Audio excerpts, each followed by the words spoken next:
Good morning, ladies and gentlemen. Welcome to another new episode of Sports News Flash at 12. Nikola Jokic, he continues to amaze me. I'll say me, and so many people that are a fan of him. When all said and done, he will go down as probably top three or top five best centers of all time.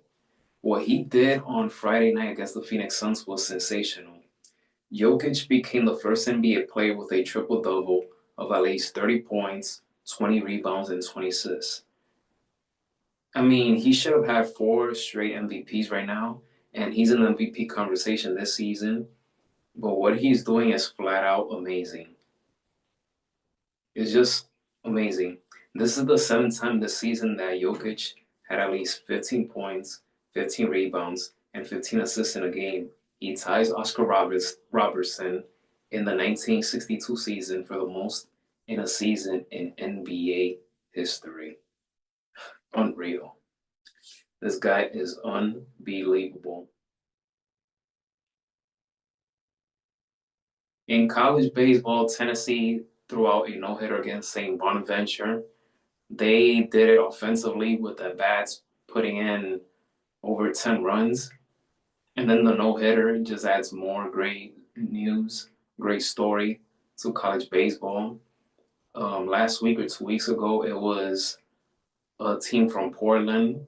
Um, I'm forgetting his name, but I made a video about him in one of my platforms.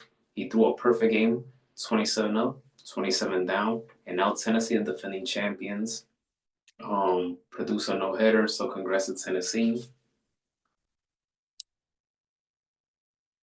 Last night, Lakers versus Celtics. When it's a classic rivalry like that, you have to talk about it.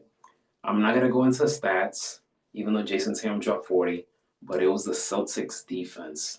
They were blocking shots, they were deflecting passes, they were stripping pass, they were doing everything to LeBron, to Luka, to all of the players from the Lakers.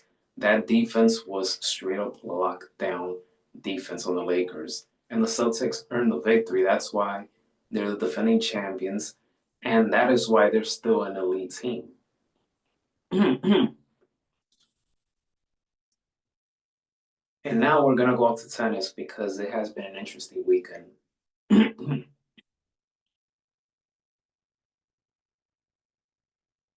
Talon, Greek sport, he defeated top German tennis player Alexander Zverev, Sasha, one of my favorite tennis players in the game. He beat him in the second round, in which is considered an upset.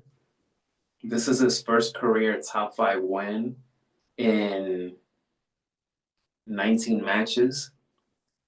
And he had previously lost 6 of the last 7 meetings against Sasha.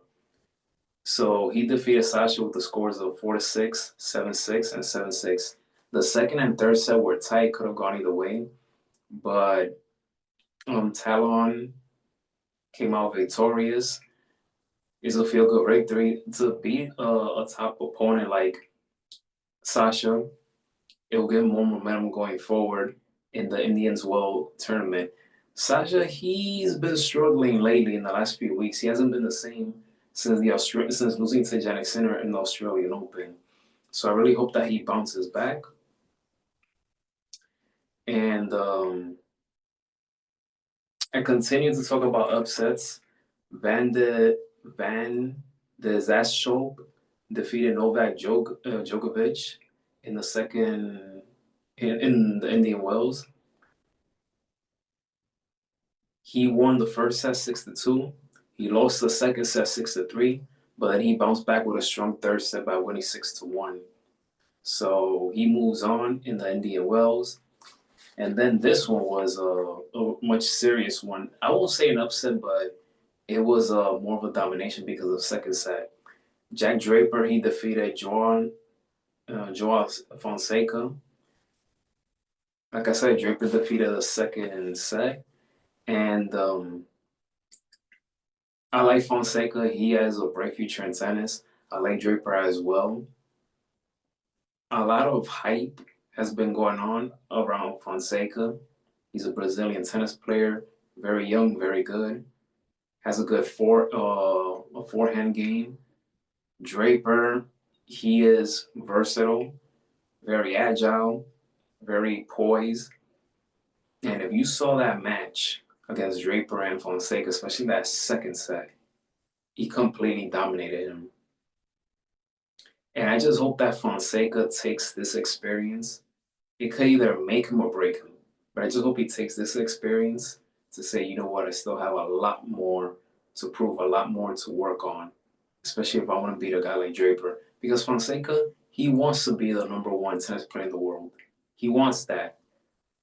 And to be that, you have to be great and beat these other great tennis players. So, according to an article on the Tennis Gazette, however you pronounce it, Alexander Zverev, he said that he thinks that Fonseca can become a top 10 player in the future. Mind you, Fonseca is 18 and he's already an ATP champion. But after losing to Draper, he needs to, like I said, work on his game.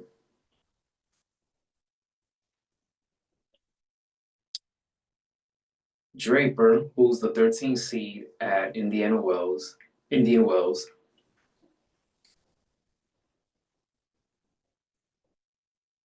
he's excited to compete against Fonseca more in the future. And this is what he had to say. He went to Instagram and this is what he said.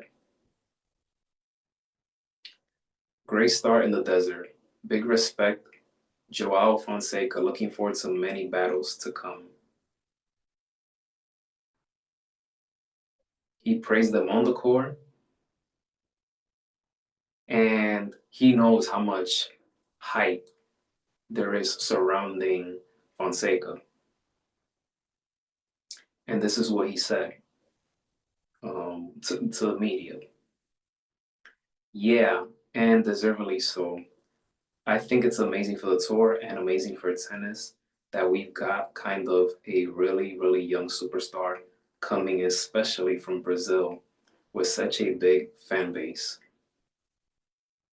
Seems like every tournament he's going to, there are so many fans in the stadium here today. And to be a part of that and to play against them, to see what he's all about is really special for myself. He went on to say this. I saw it. He's such an amazing talent. Hits the ball hard, so hard. And he's only going to improve. And it's just more experience at this level. And he's going to be a top player very soon.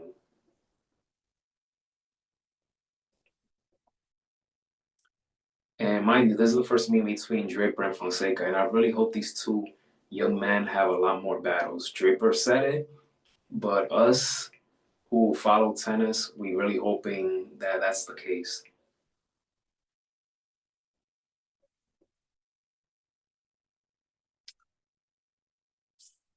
In other news, and I'm going to end it with this. Garrett Cole.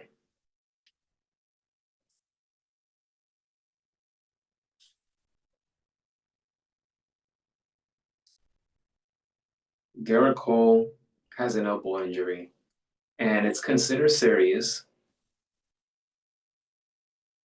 And he suffered after his recent start in spring training. There is a possibility he could undergo surgery.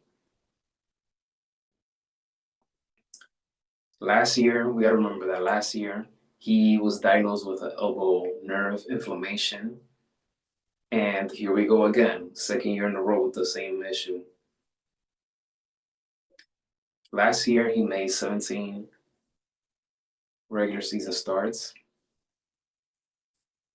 He performed in the playoffs. He was okay in the playoffs.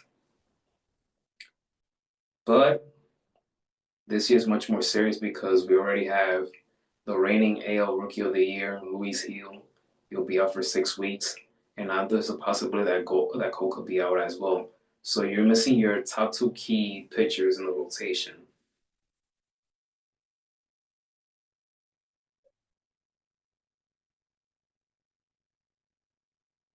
So Garrett Cole in his last start, which was his second outing in spring training, he gave up 6 runs in 2.5 innings against the Minnesota Twins. And this was all in 54 innings pitched. And that concludes this episode of Sports News Flash at 12. Hope you guys enjoy this episode. Give it a thumbs up. I'll see you guys on the next episode, or I should say next Sunday, for a new episode of Sports News Flash at 12. Take care.